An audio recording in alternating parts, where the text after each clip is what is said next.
అదేవిధంగా వీటన్నిటికంటే కూడా నేను ఈరోజు ఈ స్థాయికి వచ్చింది ఎడ్యుకేషన్ ఫీల్డ్.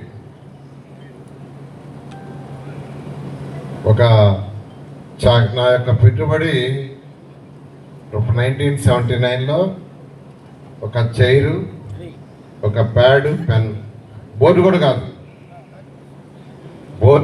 కాదు, క్లాస్ రూమ్ బోర్డు కూడా కాదు, పెన్ను, ప్యాడు, చైర్, ఒక 5 మందిని చుట్టూ కూర్చొని పెట్టి ట్యూషన్ స్టార్ట్ చేశాను.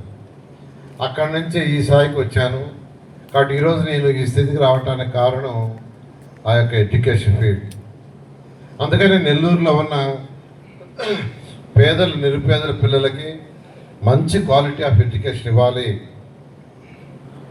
నారాయణ విద్యా సంస్థలో ఉండే క్వాలిటీ కంటే బెటర్ క్వాలిటీ ఇవ్వాలి, ఇంటర్నేషనల్ స్టాండర్డ్లోకి ఇవ్వాలి. ఎందుకంటే 2014-19లో నేను మున్సిపల్ స్కూల్స్లో తిరిగినప్పుడు ఆ పిల్లల్ని అడిగేవాడిని, మీ నాన్నగారు ఏం చేస్తారు, అమ్మగారు ఏం చేస్తారని. మెజారిటీ పిల్లలు ఎవరంటే స్కావెంజర్స్, స్వీపర్స్, ఇళ్లలో వంట చేసుకునేవాళ్ళు, పాసి పని చేసుకునేవాళ్ళు, ఇలాంటి పిల్లలు ఎక్కువ. మళ్ళీ ఆ పిల్లల్ని ఏమవుతారు చేతులు ఎత్తమంటే మెజారిటీ మళ్ళా కలెక్టర్ అవుతామని, డాక్టర్ అవుతామని, ఇంజనీర్ అవుతామని కోరికలు ఉన్నాయి. కానీ వాళ్ళకి అవకాశాలు క్రియేట్ చేయాలి. మన బాధ్యత, నాయకులుగా మన బాధ్యత అవకాశాలు క్రియేట్ చేయాలి. అందుకని నెల్లూరులో 54 స్కూల్స్ ఉంటే అందులో 15 హై స్కూల్స్ ఉన్నాయి.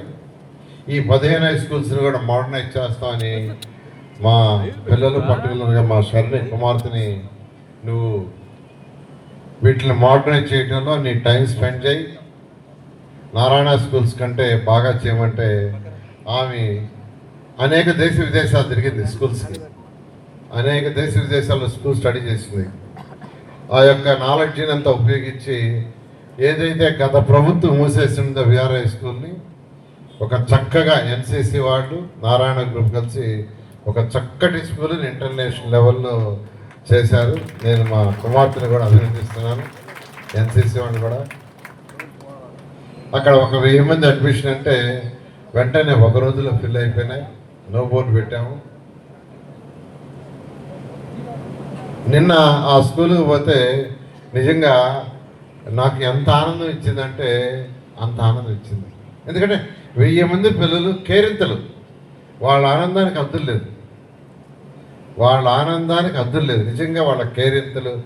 ప్రతి పిల్లవాడు, నాది చిన్న పిల్లవాడు కూడా వచ్చి, సార్ స్కూల్ బ్రహ్మాండంగా ఉంది, బ్రహ్మాండంగా చదువు చెప్తున్నారు, బ్రహ్మాండంగా ఆడుకుంటున్నాం, అంతకంటే ఇంకేం కావాలి సాటిస్ఫాక్షన్. నేనేం చెప్తున్నాను, ఒక 1000 పేద పిల్లలు, నిరుపేదలు. అందుకనే నిన్న నేను 4 స్కూల్స్ తిరిగాను. మెగా పేరెంట్స్ మీటింగ్లో టైం ఉంటే అన్నీ కూడా తిరుగుతున్నా, టైం కుదరలేదు, 4 తిరిగాను. అదేవిధంగా నారాయణలో ఎలా అయితే ఫౌండేషన్ ఉందో ఆ foundation, IIT NEET foundation 15 high స్కూల్స్లో ఈ నెల 15వ తేదీ నుంచి మా కుమార్తె షర్ని స్టార్ట్ చేస్తుంది. వాళ్ళందరూ కూడా మెటీరియల్ ఫ్రీగా ఇస్తున్నారు, టీచర్లకు ఓరియంటేషన్ ఇస్తున్నారు. ఇవాళ మార్నింగే డిఈఓని వాళ్ళందరినీ పిలిచి ఇన్స్ట్రక్షన్స్ ఇచ్చాను. ఈ నెల 15వ తేదీ నుంచి గవర్నమెంట్ స్కూల్స్లో, మున్సిపల్ స్కూల్స్లో చదివే 15 స్కూల్స్లో పిల్లలకి చక్కగా IIT foundation, neat foundation on per with Narayana schools అదే మెటీరియల్, అదే క్వశ్చన్ పేపర్స్ ఇచ్చి చేస్తారు. దానికి కూడా షర్ని నేను ప్రత్యేకంగా అభినందిస్తున్నాను.